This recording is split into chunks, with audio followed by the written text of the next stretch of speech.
On the Road, Chapter 8, Free at Last.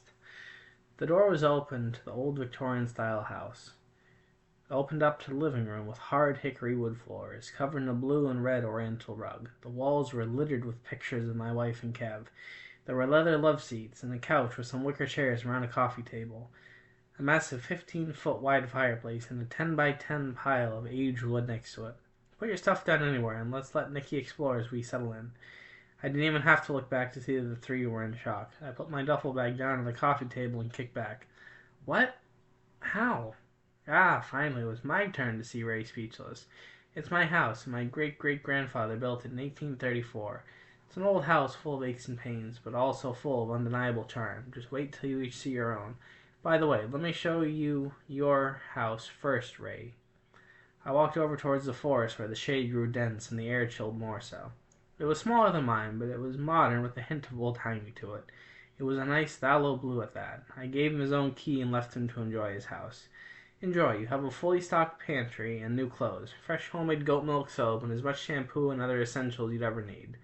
He just smiled and gave me a very tight hug. I gave him a hearty squeeze back. Then I walked back as I pulled Frank's key off next. Your turn, Frank.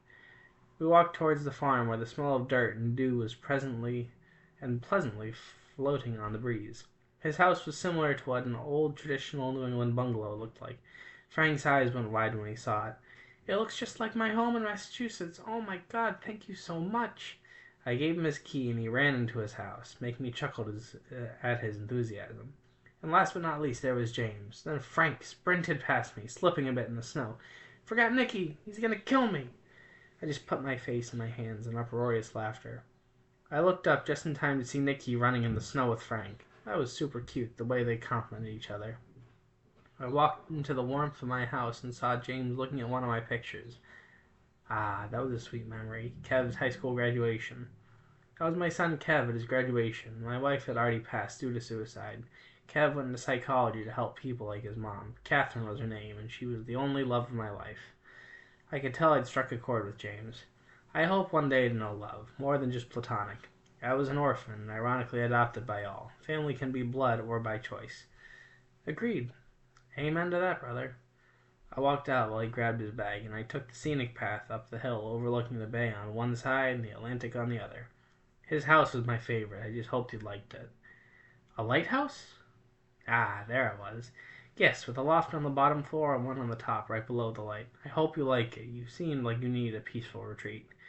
He nodded and embraced me in a tight hug, for I handed him his key and walked back as the sun was setting, the oranges and reds shimmering off the water and casting colors similar to the auroras from a few days ago. The guys were all settled in, and now it was my turn. Stay tuned for Chapter 9, R&R, coming up soon. Bye, love y'all. Toodoo.